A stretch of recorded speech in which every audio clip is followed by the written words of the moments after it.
Hi there, everyone. This is Simon Nainkin, and I'm super excited to be part of the Humans of Telecom.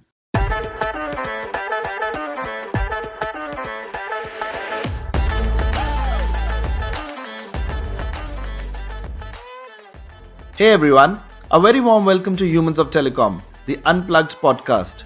This is your host Anurag Aggarwal, Chief Growth Officer at Globe Teleservices. For those tuning in for the first time, this is a podcast that focuses on showcasing the human side of some of the most well known members from the telecom space. Today's guest might not need much introduction, but for those who don't know him, he's one of the most kick ass telecom executives in South Africa. I've known him for almost a decade now, and his enthusiasm and zest for life seems unparalleled. He's been the face of his company for a very long time now, and it's tough to imagine him anywhere else, I guess. Please join me in welcoming Simon Nainkin, Vice President Wholesale Messaging at Clickatell. Simon, welcome to the show. Thank you so much for agreeing to be a part of this journey. We'd love to hear more about you and from which part of the world are you joining this podcast today? Wow, Anurag, what an introduction! Thank you so much for having me on the show. I'm joining all the way from Cape Town, South Africa, the mother city, the Cape of Good Hope. Yeah, one of the best cities to be living my life and career. And tell us a bit more about your history. Have you always grown up in South Africa? Has it always been Cape Town? I mean, I know it's a lovely city to be in, but what's your story like? Yeah, so my parents and our roots come from Europe. They were European immigrants way back in the 1900s. That's how we arrived in South Africa. So I'm born and bred South African, but through the years and through my working career, have had the privilege to travel to many countries, experience different cultures and ways of working with different types of teams, different cultures. That's really been sort of the privilege that I've had during my career so far. So most of my career been done out of South Africa. Yeah, and I've worked across a number of industries: banking, asset management, online gaming, payments, and of course, as you know, telecoms. That sounds exciting. So it's been what they call something like a portfolio career. You've been having different stints across the board. So which has been your most memorable stint? Is it Clickatel where you are today, or something else which has been an unforgettable experience? So that's a great question, Anurag, and I think it ties a lot into where I've gravitated my career towards, and I've gravitated towards technology innovation, where technology has had the ability to go and change the way consumers buy and purchase products, and use them, the way that companies use and deploy them, on a B2B basis to see. And really, one of my most memorable moments in my career was exposed to product management and innovation at a very young age. I didn't actually know what I was getting into in terms of what we were doing, but we were in the online gaming industry, and one of the big problems that needed to be solved in that industry was to facilitate, getting consumers or players get to cash outs on their withdrawals on from these platforms. So we developed a this innovative Visa-backed banking card. Product was called PaySpark.com. So right back early in my career, I was given exposure to the product management domain, and look how important product innovation and management is today in everything that you see in our industry. So yeah, I think that was a huge inspiration for me in driving where I decided to sort of learn and grow, and that is something that's always been true to my heart. Is having a continuous learning journey. So I did not do the bachelor degree thing and then go and work. I did all my studies remote, and that gave me the opportunity to, like, straight out of school, start working and accumulate these different years of experience in the different sectors. Oh, so that's interesting. So right after school, it's been working for you. So you've not got much of a college life. And do you feel you missed out something in life by not attending college right away? I think there's a good side to that, and also a bad side as being a long time student. But I did actually have the privilege of being part of a prestigious alumni. I went to the University of Stellenbosch Business School, where I did my master's in business administration, and I took also the opportunity to do an international exchange of the module. So part of my MBA was also done out of the University of Bologna. So really met amazing people along that way on that journey, and they were still sort of friends and colleagues. And then that was sort of my college, right? Sort of postgraduate studies. Um, so yeah, that was also just another sort of evolution in my life in terms of going to pursue an MBA, and an executive MBA for that matter. While working at the same time. So yeah, I did get to experience some of the college stuff. And I feel in our industry, with all the partying that we get to do, I feel we experience a bit of college life every time we are out here catching up with all the industry buddies. Yeah, I would say, I think we get only a couple of conferences a year to really engage and Uh-huh. network. I think meeting up and going to those networking events is so important, Right. because at the end of the day, business is done with people. What's close to my heart is to understand a person, know who they are, rather than treating them like another title or another person. And I've always managed to do better work or have better relationships in business, and great friendships I've built out of the industry, by going to sort of our telecoms alumni, if you like. Absolutely. Yeah, that's a good one, telecoms alumni. And yeah, I mean, I think that's exactly what the purpose of this podcast also is, that we talk beyond companies and fancy titles, and we get to understand the real human being behind all this. So, you've been in South Africa. Is that the only country that your career has always been located in, or have you been elsewhere as well? Yeah, thanks for asking the question. There is an entrepreneurial side to my being. There's a part of my career where I sort of just had the itch. I think all of us, go through it. Some of us execute on it, some of us don't. I Absolutely. um, I can highly encourage people who have not attempted to embark on a startup to do it. It's just the learnings that come from that are lifelong. So I went over to the States, where I set up a company with a group of investors where I was supported. It's called ZB, basically an AI campaign driven marketing engine for enterprise in the US to go and do their campaign messaging, delivered to sort of recipients using our AI engine, which was obviously built to optimize costs and profitability for ZB at the same time. Um, so it was an interesting period for me. I was supposed to get my visa in a couple of weeks, and then there was a change of power in the States, and they had shut down one of the processing centers. So what started out as 3 months, 6 months. Next thing, I was living in Portland for 2.5 years, still with no visa status, legally. Say legally, by the way. I had a B1, B2 for 10 years while I was waiting. Um, and yeah, I think one of the most beautiful things happened to me on that journey. ZB is still successful today, but I had to make the tough decision to exit the business.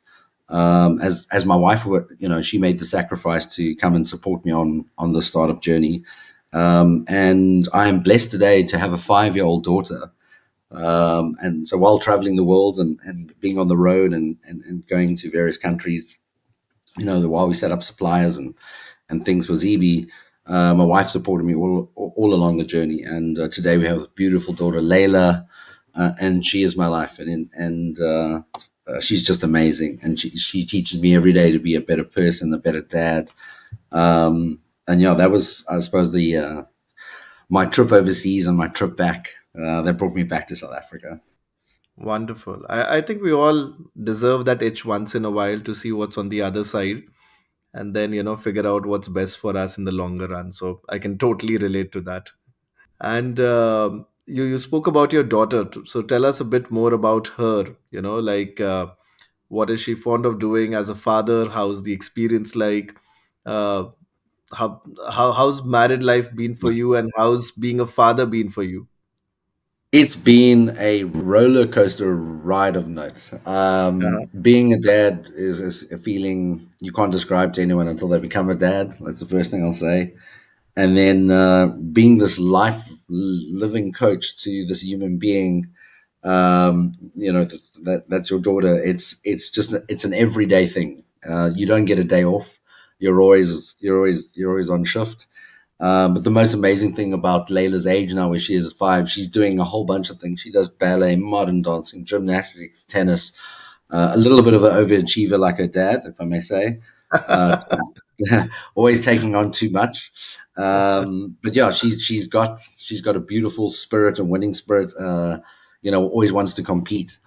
And I think one of the things that I've reflected on, Anurag, is during COVID, it was really really tough, and my daughter Right. was born in the COVID area where lockdown happened, and Uh-huh. we had to actually work out new ways of being at home, and then also then slowly traversing into a hybrid work style. And I would say there was no book, there was no online articles that you could consult, because this was happening live in real time. So for my Right. wife and I, it's been as parents, as full-time working parents, one of the beautiful things that has come out of this, as companies have supported remote work or the hybrid model, in which my case is, I'm actually able, say, on a Wednesday, to take 1 hour out of the diary and go to my daughter's soccer practice, and that gives me just so much joy. And I think it's so important to have that balance in life, and it can't just be work, work, work. And I think that's been my greatest gift that Layla's given me, is the love, the laughter, the life. But she has shown me that you can still grow, you can still make changes. She will still make me grow and learn things about myself, that I don't know yet. And I think that's what excites me every single day that I wake up. Awesome. That's actually putting it so beautifully. And this is stuff which, still I'm sure many of your colleagues know about you, your friends, your family. Tell the listeners something which is shocking, or something very interesting about you, which nobody really knows about Simon yet. Yeah.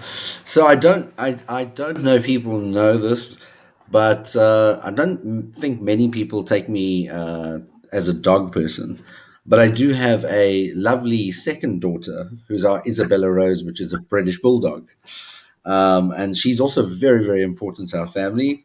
And Uh-huh. she gets 2 walks a day. She gets 2 walks a day, and again, to my bulldog, that walk in the morning, it clears my mind. It sets up my day for success. So Bella and I have a relationship where I'm giving her a walk, and she's basically setting my day up for success. Do my breathing exercises, so that's really good. I don't think many people knew me to be a dog lover. Previous cat lover, but not a dog lover. And one of my other passions is tennis and cricket. As a junior, I played highest levels of provincial cricket and tennis. I actually wanted to be a professional cricketer, and not going to into commerce or telecoms, but a back injury held me back, unfortunately. And for the last 25 years, I wasn't playing cricket. And last season, I made the decision to go back to playing top tier cricket. I'm not quite at the top tier, but I'm sort of in the second division league of Western Province here in Cape Town, and sort of made my comeback into cricket. So somehow through all of this, I've managed to, embark on my take up a sport that I loved so much playing as a kid, and just that's what keeps me healthy. That's what keeps me going. Being energetic. Getting those endorphins going. I have to be active, and I love team sports, and I love to compete. If, those who know me know I don't like losing, but yeah, now I leave that a lot of the winning and losing and competing on the cricket field. and then just come home with Dad and Simon. Awesome. And I'm guessing that had it Telecom not been the career which you finally embarked on, then maybe we would have been seeing Simon in some cricket match. Maybe India versus South Africa. Both countries are crazy about their cricket. So someday we could have been seeing that, right? Yes.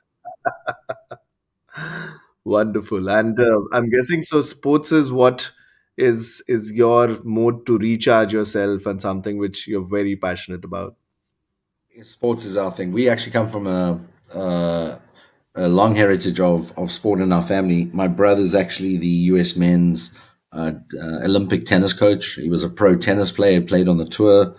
So when I was born, there were some high standards in our family to live up to. So and it all goes out to my dad. My dad was he chose his career over his sport.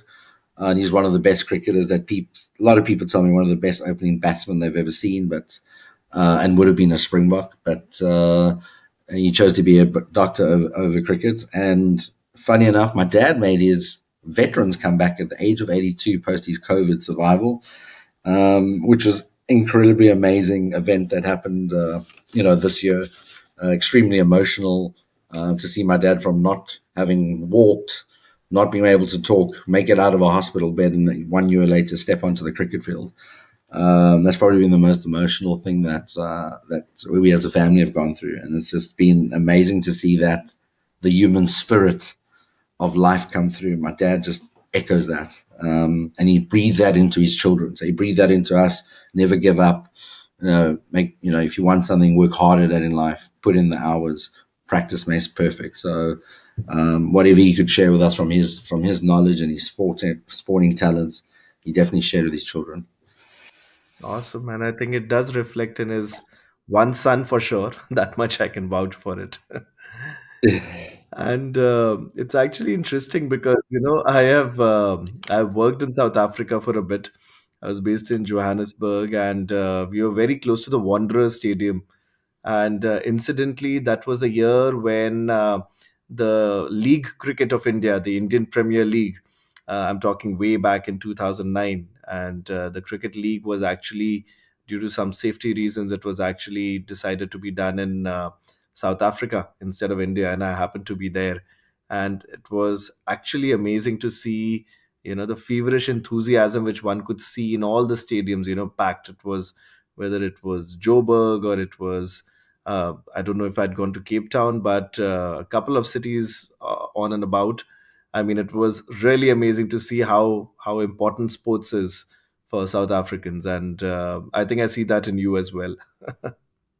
Yeah, and it's a good thing you mentioned that, Anurag. It's Nelson Mandela, when he led us to democracy in South Africa, there were two things that he anchored on. One was education, and the other one was that he said sport will bring us together, and sport does bring people together, and you see that soccer everywhere around the world. So South Africa, 11 national languages,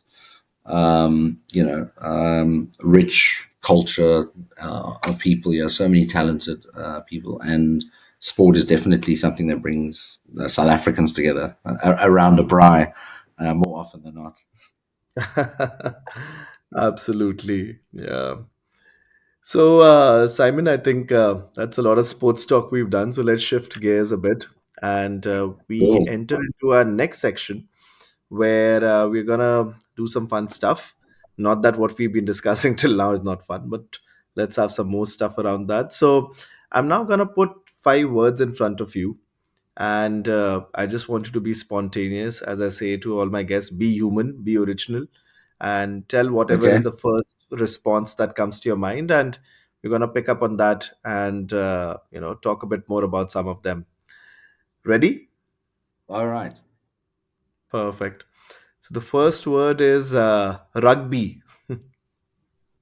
Rugby. Yes, rugby. I definitely played rugby, but I realized very quickly that being 5'10" and weighing under 100 kilos is not really going to get you where you need to in your rugby career. Rugby also means braaiing, barbecuing, and yeah, getting to watch, spend time with friends and family watching rugby and the Springboks. Uh-huh. All right. Telecom. Telecom. Oh, friends, competitors. Um, oh, damn, prices have changed. Um, um, um, yeah, ever changing, robust. SMS, A2P. Um, yeah, that's Awesome. what I got Awesome, there. Simon. Yeah. We asked for one word. You've been kind enough to give us many different words which come to your mind. All right. The next one is family. Layla, Shayla, and Isabella Rose. Well, that's rhyming, huh? So your daughter and your wife have rhyming names, huh? Yes, the structure of the names are the same way. So it's Layla, Ruth, and I'm not allowed to say my wife's second name on the Do air. you feel So a bit left out? uh, a little, just a little, but no, that's fine. So the next one is best friend. Best friend, Doug. Yeah, I knew that was coming. And the last one is podcast. Humans of Telecom. That doesn't get you any more brownie points, mate. You're Oh, already on the show. I will. Wonderful. I'll say then learning. I'll give you another one there. The learning. I think podcasts are a great way to connect and learn and catch up. Absolutely. And, the endeavor of this podcast has also been to help people know each other better and connect further at a very different level. So here's hoping to that. All right. So that's that question which we had. So here's another fun one. So I want you to tell me two truths and a lie, and I'll try and guess which one is the lie out of the three. Okay, let me see. Okay. Okay. Okay. I have four postgraduate degrees slash diplomas. Uh-huh. I I can do a plank for over 5 minutes. Mm-hmm. And I used to be an Oracle DBA and Oracle PL SQL developer. Okay, I'm not quite a techie, so the last one actually, it's very difficult for me to make out whether you've actually done that or not. So you said you've got 4 degrees, plank for over 5 minutes, and you've been a developer of sorts, an Oracle developer. Uh, I am guessing it's the four postgraduate degrees. Am I right? Is that the lie? No, that is the truth. Gosh, I really suck at this. If there are listeners who've heard multiple podcasts, they'll see I never get it right in the first go. But when you spend 25 years at university, I think four is okay to put up against your name. Um, all right, you got two left. Hmm. I think you can do a plank for over 5 minutes. So I'll I still go for the I last one. definitely cannot do a plank for over 5 minutes. I have a colleague who can. No, in my earlier career, I was trained as an Oracle, certified Oracle DBA 9910G and had to do a lot of PL SQL developing in my early asset management career, All right. uh, which is now long gone. Well, but I still think you're pretty fit. Yeah. And I've even seen your weight journey over the past couple of years. And, I think it's amazing how you managed to keep yourself fit. So maybe not for 5 minutes, but still, I'm sure you do a good job in the gym. Yeah, I mean, you bring that up. I think in our industry, and one has to be so disciplined. I don't people underestimate. I've experienced. I don't know about you, Anurag, but certainly when we've traveled and you go to one of these conferences where there's other conferences on the sides, and it's actually like four shows in 5 days, Uh-huh. and it's just the food and it's always out there. So if you're a big snacker like I am, um, those conferences can be dangerous from dangerous from a weight management perspective. But yeah, I think part of being healthy and then is to eat healthy, be healthy, I'm a lot lighter than I was from a couple of years ago. I don't Right. know if the states has got something to do with that, but yeah, I did definitely put in some work into the way I ate, and and obviously being active got me the results that I needed there. That's amazing. So, Simon, I think it's been amazing talking to you so far. And sadly, I think we are now on to our last section, signing off section. So, two questions here, two quick ones. One, I know that you're quite a social person and you're quite out and about. What are some of the events which are coming up where one can find Simon? Yeah, thanks. I think next up for me will be the International Telecoms Week. It's a flagship event for me and for my career. And then later on in the year, I'll be going over to Madrid to the Wholesale Congress. It's also quite a key event for the position and function that I execute on. So, yeah, Washington and Madrid. Perfect. And the last one is that what does being human mean to you? What sort of a human being would you want the world to remember you as? Someone who is authentic, caring, trustworthy, I would say loyal, and champion competitor, always smiling, but competes hard on the conference floor and off the conference floor. That's interesting. You mentioned champion competitor. So, while some of the other words you mentioned are some of the similar words which a lot of our guests mention on the show, but you mentioned champion competitor, and that's a very unique one. And I think it's interesting that you would like to be considered a worthy competitor when people look back at you.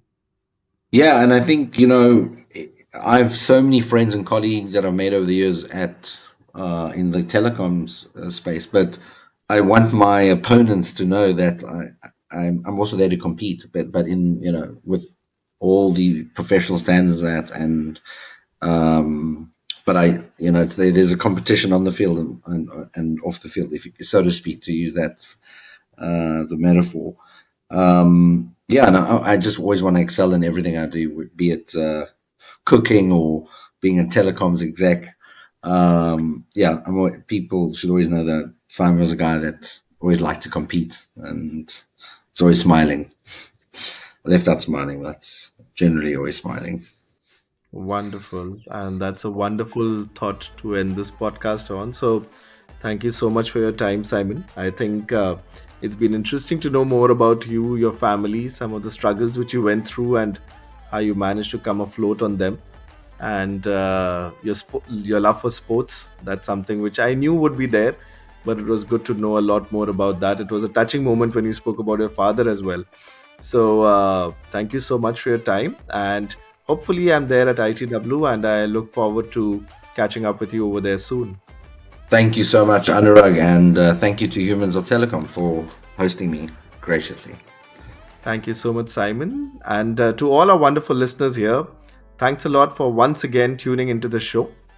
We really hope that this episode give you a good glimpse into the human side of Simon.